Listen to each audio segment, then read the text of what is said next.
برایانی بەڕێزم خوشکانی بەڕێز لە هەفتەکانی پێشوە باسی چارەسەری نەخۆشیەکانی دڵمان کرد کە دڵەکانمان نەخۆشکەوت چۆن چارەسەری بکەین. چەند خاڵێکمان باس کرد، یەکێک لەوانە وتمان پەلەکردن لە ئەنجامدانی کارە خێرەکانە. ئینسان پەلە بکە کارە خێرەکان دوا نەخا، ئەگەر دوای بخەی بەڕاستی بەرەبەرە دڵت نەخۆشەکەیەوە ئەمرێ. دووهەم زۆر یادکردن و زکرکردنی خوای پەروەردگار. سێهەم کۆششکردن بۆ پاکردنەوەی دڵی خۆت. کاتێ دڵت گەردەگرێ پاکی کەرەوە. دڵی ئینسان وەکو خامێکی سپی وایە خۆشەویستەکانم. خوای تەعالا دڵەکانمانی بە سپێتی دروست کردووە، بەڵام تۆ هەموو جارێک گوناحێکەکەی تاوانێکەکەیت و نقطەیەکی ڕەشی تیا دائەنرێ، دوای ئەوە گوناحێکی ترەکەیت و نقطەیەکی ڕەشی تیا دائەنرێ. هەر تاوانێک و خاڵێکی ڕەشی تیا دائەنرێت، ئەگەر زوو فریای کەوی زوو پاکی کەیتەوە هەروە سپێتی ئەمێنێ. بەڵام ئەگەر پاکت نەکردەوە دوای ماوەیەک ئەبینی دڵت پاک ڕەشۆ بۆتەوە. ئەگەر زوو فریای نەکەوی دڵت هەر تەواو ڕەشە بێت و ئەمرێ. بۆیە پێویستە ئینسانی مسلمان دائیم دڵی خۆی پاک کاتەوە. خاڵێکی تر خۆشەویستەکانم، خاڵی چوارەم زۆر یادکردنەوەی مردن. بەڕێزان، زۆر پێویستە ئێمە بیر لە مردن بکەینەوە. بەڕاستی مردن و یادکردنەوەی مردن دڵان زیندوو ئەکاتەوە، شیفای دڵان ئەدا. ئەگەر دڵێک بە یادکردنی مردن چاک نەبوویەوە، بەڕاستی ئەوە بزانە ئەو دڵە لە دەست چووە تەواو. ئەو دڵە ئیتر مردووە و گیانی تیان نەماوە و هەناسەی تیان نەماوە. خوای تەعالا لە سوورەتی قافە کە باسی قیامەت و هەندێک لە ئەحداثەکانی قیامەت و مردن ئەکات، خوای تەعالا ئەفەرمێ لە ئاەتی 37 ئەفەرمێ ئین فی ذلك لذیکڕا لمن کان له قلب. ئەمە هەمووی یادەوەریە و یادخستنەوەیە بۆ ئەو کەسانەی کە دڵیان ماوە. ئەمە یادەوەریە بۆ ئەو کەسانەی کە دڵیان هێشتا هەناسەی تیا ماوە. بۆیە زۆر پێویستە ئێمە بیر لە مردن بکەینەوە. خوای تەعالا مردنی لەسەر فەنا و تیاچوونی لەسەر، خوای تەعالا فەنا و تیاچوونی لەسەر هەموو مەخلوقێکی زیندوو داناوە. هەرچی زیندوان هەیە ئەبێ بمرن، هەموو ئەبێ بمرن، گەورە و بچووک ئەبێ بمرن، پاشا و گەدا ئەبێ بمرن، ڕئیس و مەرئوس ئەبێ بمرن، دەوڵەمەند و فەقیر ئەبێ بمرن، جوان و ناشرین ئەبێ بمرن، ژن و پیاو ئەبێ بمرن، ئەبێ هەمووی بمرێ. کەس نییە بڵێ من لە دەست مردن ڕزگارم ئەبێ، ئەبێ هەمومان بمرین. مردن باشترین ئامۆژگاریکەرە بۆ ئینسان، بە تایبەت بۆ ئەوانەی کەوا هەندێک خوای تەعالا هەندێک لە نیعمەتەکانی خۆی پێبەخشیون، ئەوانەی کە دەوڵەمەندن، ئەوانەی کە کاربەدەستن، ئەوانەی کە خوای تەعالا پلەپایەکی پێیان داوە. ئیمامی عومەر خوای لێ ڕازی بێ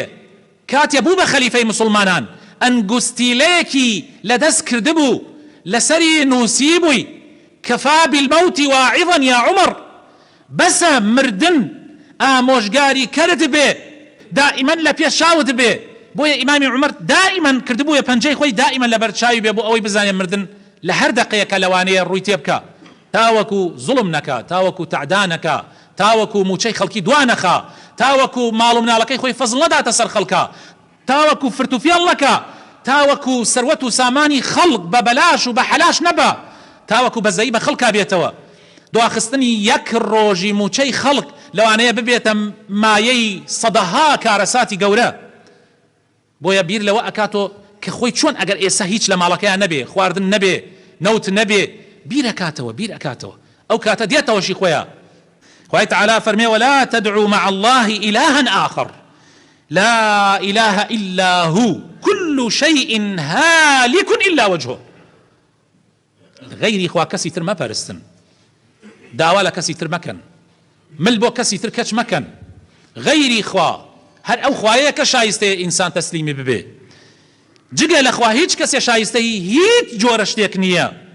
كل شيء هالك إلا وجهه، هەموو شتێتی ئەچێ لەسەر ئەم بوونەوەرە ئللا پەروەردگار نەبێ، خۆی ئەمێنێتەوە، هەر ئەو باقیە، هەموو لەناو ئەچن. كل من عليها فان خوای تعالی فرمی هر کی هل سر ام زوی هموی تیاچه ويبقى وجه ربك ذو الجلال والإكرام تنها پروردگار امینیتوا كخاون مزنية خاون قورية إنك ميت خوای تعالی بپیغمبر افرمی صلى الله عليه وسلم إنك ميت وإنهم ميتون تنانت أي محمد صلى الله عليه وسلم كبيغمران خوشويسي خوابون ومحمد صلى الله عليه وسلم بتايبت خوشويسترين مخلوقي خوايا للاي خواي پروردگار افرمي توش امريتو اوانيش امرن هيچ كسيك نامينيتوا هيچ كسيك نامينيتوا خوشويسكان هيچ كسيك نامينيتوا هموي امري بويا ابي دائما خد بو او لحظة آمادكي والله اگر دائما خد آمادكي بو مردن دائما مردن لبر چاو بي دل الزندو ابيتوا روجي كان دایکی ایمانداران حبیبه خێزانی پێغەمبەر صلی الله عليه وسلم هاوسەری پێغەمبەری خوا صلی الله عليه وسلم دعاء کرد پێغەمبەری خوا صلی الله عليه وسلم گوێی لێبوو لە دوعاکەیە ئەیوت اللهم امتعني بزوجي رسول الله صلى الله عليه وسلم وبأبي سفيان وبأخي معاوية دعاء کرد ئەیوت خوایە یا ربی خوایە مێردەکەم رسول الله بۆم بێڵێیتەوە یا ربی خوایە باوكم أبو سفيان بو بيليتوا يا ربي خوايا معاوية برام بو بيليتوا بيغمري خواش صلى الله عليه وسلم فرموي قد سألت الله لآجال مضروبة وأيام معدودة وأرزاق مقسومة ولو كنت سألت الله أن يعيذك من عذاب النار أو عذاب في القبر كان خيرا وأفضل فرموي تو داواي شتيك لأخواكي براوتوا او مسائلانا اجلێکی دیاریکراون هیچ زیاد ناکەن و هیچ کەم ناکەن کۆتاییان پێ هاتووە ڕزقێکی دیاریکراو ڕۆژگارێکی دیاریکراو من ئەتوانم تەنانەت بڵێم هەناسەیەلێکی دیاریکراو تیکەنانێلێکی دیاریکراو لەوانەیە تۆ لەسەر بۆت نووسرابێت تەنها دوو فەردە برنجی تر بخۆیت تەواوت ئەوە ڕزقەکەی تۆ بێ یەک دانەی زیاد ناکە یەک برنج و یەک دانەی کەم ناکە 100 كيلو ئاردت ما بێ لە ژیانە یەک دانەی کەم ناکە یەک دانەشی زیاد ناکە ئەوەنە قوم ئاوت ما بێ ئەوەنە لەتری ئاو ئەبێ بخۆیت و تەواو لەوە زیاتر نییە ئەگەر حەسابی کەن خۆشەویستەکان کێ هەیە ئێستا عمرێ گاتە 100 ساڵ برا تۆ 80 ساڵ 90 ساڵ دانە بۆ خۆت بژی گەیتە ئەو حەدە خۆت حەز لە مردن نەکەی بەس داینە برا کردم داینە ئەوەنە ساڵ بژێ بیکە بە ڕۆژ حەسابی کە بزان چەند ڕۆژەکە ئیجا بیری لێ بکەرەوە کە چۆن بەرەبەرە ڕۆژێک ئەڕوا و یەکێکی لێکە مەکاتەوە ڕۆژێک ئەڕوا یەکێکی ترکە مەکاتەوە بیری لێ بکەرەوە تۆ ئەو ڕۆژە دێت کە ماڵ ئاوایی ئەەکەی لەم دنیا و هەموو ئەو شتانەی دنیا بەجێ دێڵی والله هەمووی بەجێ دێڵی بۆیە حەبیبە ئەگەر داوات لە جیاتی ئەوەی ئەو دوعایە بکەی ئەو دوعایە مەکە بڵێ خوایە پەنامان بدەی لە ئاگری جەهەنەم خوایە پەنامان بدەی لە عەزابی ناو قەبر ئەم دوعایە بکە ئەمە چاکترە رسول الله صلى الله عليه وسلم ئەفەرمێ كاتي إنسان أمري سيشت لدواي جي أميني سيشت لدواي جي أميني هر يكيت لي أمك أمرين سيشت بجي ديالين لدواي خومان دوانيان هر أميني توا يكسر و يكي كانش لقليا الروا كسوكاركي بجي ديالي تواو حر نرى لا خبر كسوكاركي بجي ديالي ما لقشي بجي ديالي أوي كلقل خويا أيباتنا وقبركي تنها عملكيتي أي تخوى برينا ئیتر چی قیمەتێکی هەیە بە پارەی حرام و بە ماڵی حرام و بە ڕێگای حرام سەر بکەینە ئەم لایە و ئەو لایە چی سوودێکی هەیە لەوانەیە تۆ پێی نەگەی بمری ئەوەی کە هەوڵی بۆ ئەدەی اینجا بۆ کی هەوڵ ئەدەی زۆرێک ئەوەی کە هەوڵیان بۆ ئەدەی بەخوا پێی نازانن والله پێی نازانن والله من چەند جار لەسەر ئەم منبەرەوە باسم بۆ کردن وتم والله لە دابەشکردنی میراتی پیاوێکی بەڕێز دانشت بووم دە کوڕی هەبوو کاتێ ماڵەکەیان تەوزیع کرد بوو بە شەڕیان یەکێ لە کوڕەکانی وتی دەک لەعنەتت لێ بێ حاجی فڵانە کەس وا ئەمەد بۆ ئێمە بەجێڵە والله یەشتان تەعزیەکەی تەواو نەبوو ئێبراهیم تۆ گەرەکتە مناڵەکانی تۆ لە تۆ باشتر بن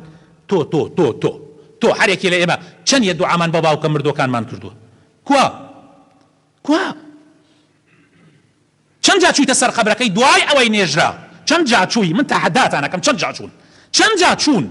نەچوون والله بە زۆر والله من خەڵکە بووە هاتۆتە خەوم وتێتی مامۆسا بۆ مناڵەکانم نایان بە سەردانم والله دوایی بەیانەکەی کۆیانم کردوتەوە وتمە گلەی لێتان کردو باوکتان لەگەڵ یانیشە چوون بۆ سەر قەبرەکەی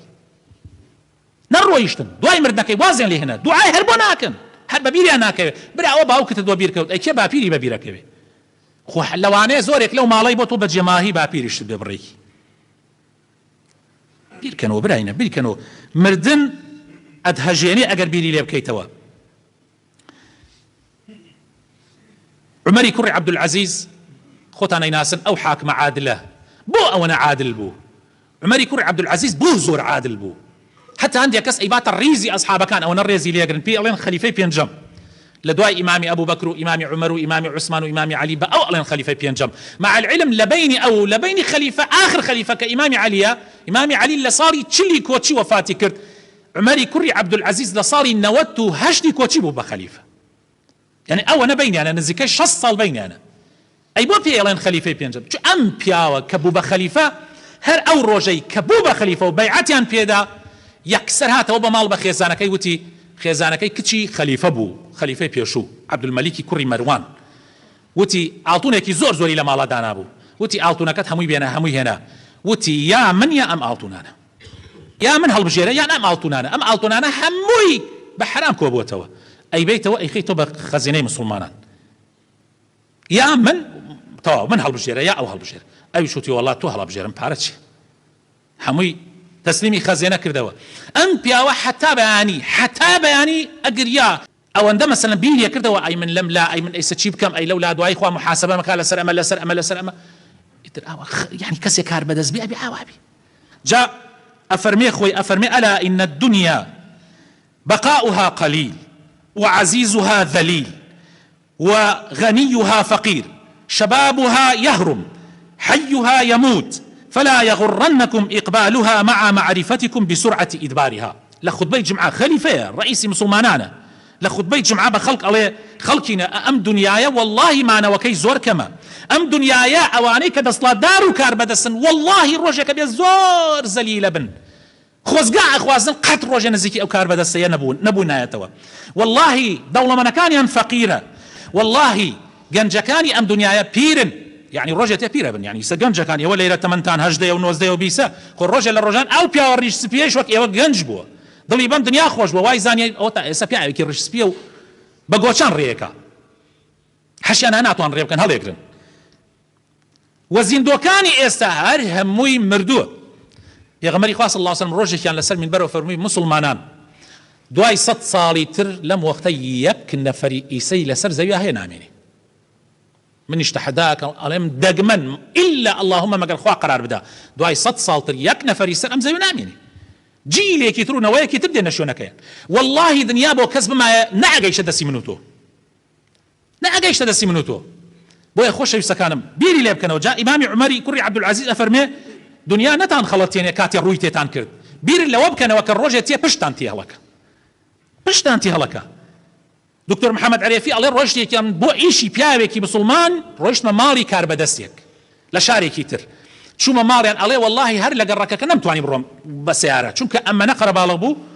یعنی سیارە ئەوەنە زۆر بوو مەجال نەبوو بڕۆین ناو گەڕەکەکەیانەوە. بۆیە بە پێ ڕۆیشتین ئەڵێ جێ نەئەبوو ئەڵێ 15-20 نەفەر بەس قاوەی گڕەدا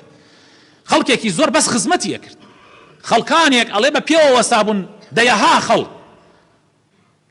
ئەڵێ ئەیتر ئەو لەبەر ڕێزی دکتۆر محەممەد عەرێفی کە داعیە و کوبانخوازێکی زۆر گەورەیە ئەڵێ هەڵسیا و ڕێزی لێناو لەقەی خۆی دایناو دوایەوە ئیشەکەشی بۆیان جێبەجێ کرد. ئەڵێ دوای چەند ساڵێک 6-7 ساڵێ ڕۆژێک چوومە ئەو شارە بۆ محازەرەیەک بیرم کردو ئەو پیاوە چەند بەڕێز بوو لەگەڵمانە ئەڵێ وتمە ڕۆم سەرێکی تری لێدەم بەڵام ئەڵێ سیر ئەوە بوو من چوومە گەڕەکەکە هیچ دیار نییە سیارە ئەوانە ئەڵێ پرسیارم کە وتم ماڵی فڵانەکە سێرە وتیان ئەوە ماڵەکەیانە ئەڵێ سێرە کرد دەرگا داخراوە ئەو خانوە گەورە ئەو ڤیلا گەورە داخراوە ئەڵێ دام لە دەرگا سێرم کرد خۆی دەرگای کردەوە هەی ئەڵێ تر زۆر خۆڵکی کردم و بردمێ ماڵ و دانیشتین و دەمەتەقی و من هەر عەجایب مات. ئەڵێ دوای ئەوە چای ئۆمانمان خوارد وتی ئەزانم ئێستا چی حالەت دڵتا وتم چی وتی وەڵڵا ئیسا ئەڵێ ئەی باشە ئەو جا چۆن بۆ ئیسا چۆنە ئێستا یەک نەفەر کوڕەکانی خۆشی بەدەوریانین مەڕە وەڵڵا من بیر ئەوە یعنی عەجایب مات کە ئێمە ماڵی تۆ بێ ئێستا وتی بەڵێ ئەو کاتە من کاربەدەست بووم هەم بوو ئێستا ئاوا کەوتومە و نیمە کەس بە دەورمان نەماتەوە ئاوایە دنیا ئاوایە. ئیمامی عومەری کوڕی عەبدولعەزیز لەوە ترساوە. بۆیە ئەفەرمێ ئاگاتان لە خۆتان بێ حەسەنی بصري إمامك زور قوري تابعين تلبي صحابة كان في غمر أفرمي أي بني آدم ما بس إيمية إنك تموت وحدك والله بتنيا أمري يا نفر لقلطنات وتبعث وحدك للرجل قيامتها بتاق تنيا زندو تكنوا وتحاسب وحدك بتنياش محاسبتك اتر فرياي خود بك تعاق تنيا بخوار روت وقوتش ياك جليك عجلي خوار ويش لبرانيا اتر كيفي قوت إمامي علي داي بلاي قبرسان يكا وتي أي أهلي قبرسان مالكان يعني لقل مردوكان قصيك وتي أي أهلي قبرسان مالكان تان دا بشكرا خانوكان تان خلقي ترها تجيقتان جنكان تان خلقي ترخواستي أما خبري إيمي بو إيوة چي تان فيه دوای ئەوە بە هاوڕێکانی فەرمووی ئەگەر ئێسەوان زۆر بتوانن جوابی ئێمە بدەنەوە ئەزانی چۆن جوابمانە دەنەوە وتیان چۆن جوابمانە دەنەوە فەرمووی ئەڵێن باشترین شتێک کە ئینسان لەگەڵ خۆیان بیبا لە کاتی مردنە تەقوایە لە خوا ترسانە چونکە هیچ شتێ سوودی نییە نە پارە نە پول هیچ براکی ئاڵتونەکانیان لەگەڵای خستە ناو قەبرەکەیەوە کوا دەفتەرە دۆلارەکان خراوە ناو قەبرەکانیانەوە کوان هیچ خوای تعالی بخاطر ناوجوانەکانی خۆی ڕەحمان پێ بکە هیدایەتمان بدە نوری ئیمان بخاتە دڵەکانمانەوە دامەزراومان بکە لەسەر دینداریەتی لەسەر ئیسلامەتی یا ڕەبی ئیسلاحی حەڵمان بکەی یا ڕەبی خوایە بخاطر ناوجوانەکانی خۆت بخاطر ئیسمی عەظەمی خۆت یا ڕەب العالەمین خوایە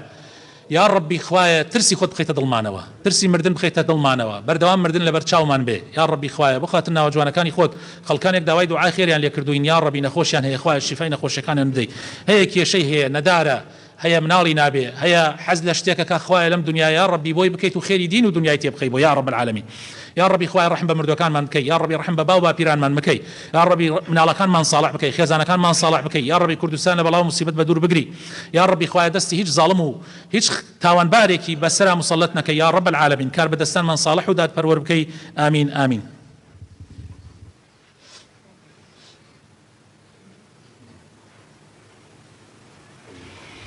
آمين آمين الحمد لله رب العالمين والصلاة والسلام على رسول الله الأمين وعلى آله وصحابته أجمعين يا أيها الذين آمنوا اتقوا الله ولتنظر نفس ما قدمت لغد واتقوا الله إن الله خبير بما تعملون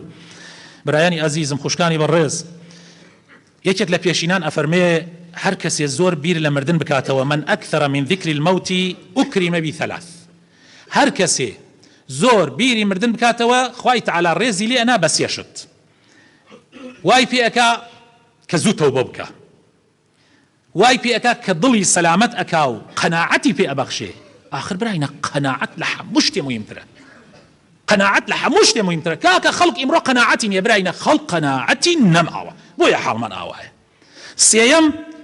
واي في أكا قرجولا بيبو عبادة يعني كابرايك أبيني بياني زو بو السرمايا دزنيو جاقريه بآوي صار دزنيو جاقريتو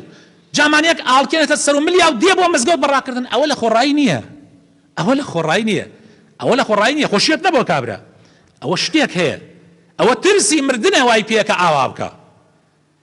هەر کەسێکیش ومن نسي ذكر الموت عوقب بثلاث هەر کەسێکیش مردنی لەبیر بچێتەوە خوای تعالی سزای ئەدا بە سێ شت بەوەی کەوا دائیمەن ئەڵێ کورە بەیانی تەوبە ئەکەم یاڵە بەیانی تەوبە ئەکەم بەیانی ئەڵێ کورە دوو بەیانی تەوبە ئەکەم دوو بەیانی ئەڵێ کورە سێ بەیانی تاوەکو مردن یەقەیەگرێ من باسی ئەو کابرایان بۆ کردن کە لەگەڵ مامێکمان نەخۆش بوو لە نەوەتەکان هاتووە ماڵمان من ئەو کاتە لە 89 بوو ئەو کاتە پۆلی شەشی ئیعدادی بوو من لە مەکتەب بووم هەتا گەڕامەوە سێرم کرد ئەوان دانیشتون گەنجێک بوو لە تەمەنی 30 ساڵان و ئەوانە ژنی نەهێنا بوو دانیشتبوون بەیەکەوە مامن باسی منی بۆ کردبوو کە ئەمە قورئانە خوێنێ و چی ئەوانە ئیتر کە ڕۆیشتم زۆر دەمەتەقێ دەستی پێ کرد و باز بۆ باسی دین ئیتوتی خۆزگای بەخوا منیش حر لە گەنجێتیەوە تا ئێستا هەر يعني قصدي أبو لت شوارد و 15 سالانة وحتى إيسا من حربيرة كمان روجل الرواندس كما بنيوش بلا من تر هروا تأخير مكردو إن شاء الله أجر خوا بيكات جن بينام دسا كم بنيوش مش تمكات فلان جن بو بير الأواقيتو كجن بيري أمجا أي بو إيسا دسي فيناكي براكي على السبي تو لم دنيا أميني يا لوانية توشي نخوشيك ببي نتواني وتي خواه كريمة إن شاء الله هالأمين ما شاء الله جنجنو إيما وانا برات أنا ببراين السي مانغ دعوة سي مانغ دعوة بالضبط بس ياريكي برازيلي ولا لا أو معمل بلو كان زيليك داي بسريا السهل لا يخوي پروردگار يا دنيا زور خطر ببين يجيب رويت لا يخوي پروردگار قصتنا بين الروجي قيامته يا كم شتيكيش كإنسان محاسبة إلى سركلي نوجه توبة دو مخن دوهم قناعتي نامنت يعني ئەو کەسەی کە مردنی لەبیر نەبێ قەناعەتی نامێنێ سبحان الله. سێهەم شتیش خۆشەویستەکانم ئەگەر بیر لە مردن نەکەیتەوە تەمەڵ ئەبی لە عیبادەت تەمەڵ ئەبی لە عیبادەت بۆ خۆتە خەوی تانی مەڕۆ نوێژی بەیانی ئەڕوا بەو خۆی بڕوە ڕەمەزان تێ بۆ خۆت تۆ هیچ خەمی ناخۆی ڕۆژێ دوان سیانەگریت و گوێی نادەیتێ یا هەر نایگری زەکات هەنیە کەسێ زەکاتەکەی دوا خستە 2 ساڵ تێژە مامۆستا بەخوا من 2 ساڵ زەکاتم نەدا چێڵێ ئەی براو زەکاتە خۆ مڵکی تۆ نیە خەڵکە ئەی چۆن نایدی یا گوێ ناداتە حەج گوێ ناداتە ئەم شتانە یعنی عیبادەتەکان بە جوانی ئەنجام نادا ئەوە هۆی ئەوەیە کە بیر لە مردن ناکاتەوە ئەگە بیر لە مردن کاتەوە زوو فریای خۆی یەکەوێ